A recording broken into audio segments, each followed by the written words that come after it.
La parole est maintenant à Madame Marion Maréchal Le Pen, députée non inscrite, pour 5 minutes.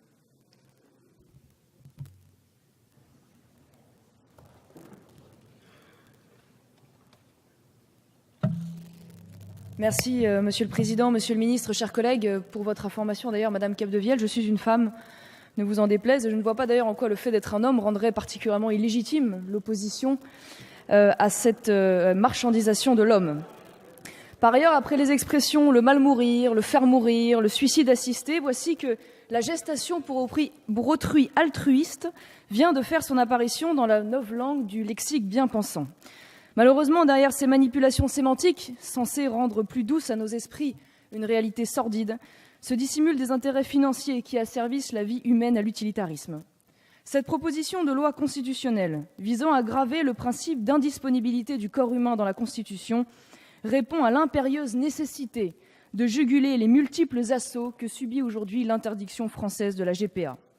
Pour n'en citer que quelques-uns qui ont déjà été rappelés, en juin 2014, notre pays est condamné par la Cour européenne des droits de l'homme au motif qu'il ne retranscrit pas à l'état civil français les actes de naissance d'enfants nés à l'étranger par mère porteuse. De même, en décembre 2014, la circulaire de Mme Taubira facilite la délivrance de la nationalité française aux enfants conçus par GPA à l'étranger. Le gouvernement français encourage donc le contournement de la loi française et le gouvernement des juges supranationaux prépare pernicieusement les conditions d'une future autorisation de la GPA au sein de l'Union européenne. Pour rédiger un rapport sur la soi-disant GPA éthique, le Conseil de l'Europe est allé jusqu'à nommer un rapporteur écologiste, soupçonné d'ailleurs de conflit d'intérêts avec une société de mères porteuses. Ou quand les libertaires d'extrême gauche deviennent les alliés objectifs du capitalisme le plus immoral. Bien que rejeté en mars, ce rapport a été réécrit dans le même esprit et redéposé par le même rapporteur. Monsieur le ministre, il n'y a pas de pire aveugle que celui qui ne veut pas voir. Les brèches se multiplient devant votre indifférence, voire devant votre complicité. Les lobbies de la commercialisation du corps ont donc trouvé une parade, effacer les aspérités commerciales de la GPA. Fini la cupidité, la GPA serait donc éthique, altruiste. Le cynisme est total. Les souffrances psychologiques des mères porteuses et des enfants abandonnés sont totalement occultées.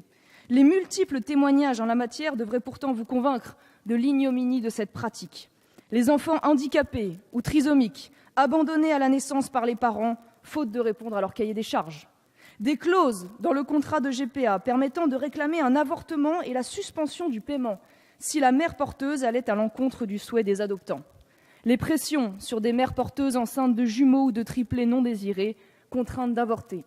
En Inde, la pratique habituelle est d'implanter des embryons dans 2 femmes ou plus et de pratiquer des avortements quand une grossesse est enclenchée. De même, dans le cas d'une grossesse multiple, notamment quand plusieurs embryons ont été implantés, les fœtus non désirés de la mère porteuse sont avortés, comme le rapporte une enquête du journal The Guardian. Dans ce système, seul un enfant désiré et répondant au projet parental se voit reconnaître sa pleine humanité et la dignité qui s'y attache. Le procédé s'apparente à de l'esclavage moderne, où les femmes sont réduites à des ventres de location et des bébés à des marchandises sur mesure. C'est la pulvérisation des valeurs les plus élémentaires de notre civilisation, justifiée, tolérée, voire même défendue par certains à gauche du fait de la souffrance des couples infertiles. Une souffrance que nous nions pas, mais il y a tout de même 2 poids, 2 mesures, vous l'admettrez. Nous ne pouvons pas raisonner au regard de situations individuelles, aussi tristes soient-elles. Ne soyons pas dupes de la présentation altruiste de la GPA. Derrière ce procédé, c'est une industrie florissante qui utilise la misère humaine pour engranger des profits s'élevant à près de 4 milliards d'euros par an. La réalité, c'est que très peu de femmes se portent volontaires pour prêter gratuitement leur ventre. Alors, les couples des pays développés, désirant des enfants, se rendent à l'étranger, où les prestations sont très bon marché. Rappelons que pour ces femmes précarisées, les transferts d'embryons aggravent les risques de grossesse multiples, avec hémorragie et hypertension, cause majeure de mortalité maternelle dans les pays en voie de développement. Tout devrait nous unir dans ce combat. Manuel Valls n'avait-il pas déclaré être fermement opposé à la GPA? Rien ne devrait s'opposer à l'adoption de ces 2 propositions de loi, sauf le double jeu d'un exécutif qui ne semble pas déterminé à lutter contre ces dérives. J'en veux pour preuve le refus de faire appel de la condamnation de la CEDH dans les affaires Ménessonne et La Bessie, qui nous contraignait à reconnaître la filiation de 2 couples ayant acheté des enfants aux États-Unis. Une telle pusillanimité d'État s'apparente à une légalisation de fait. Le gouvernement, conscient qu'une large majorité de Français rejette catégoriquement cette vision de l'homme, mais soucieux de ne pas braquer son aile dogmatique, joue les funambules en se réfugiant derrière les enfants avec des arguments totalement irrecevables.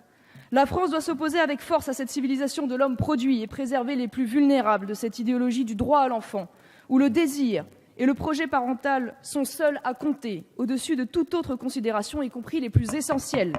Une idéologie, j'en finis, Monsieur le Président, qui va jusqu'à faire accoucher en 2011 une grand-mère de ses petits-enfants. Il en va de notre liberté et de notre dignité. Merci. La parole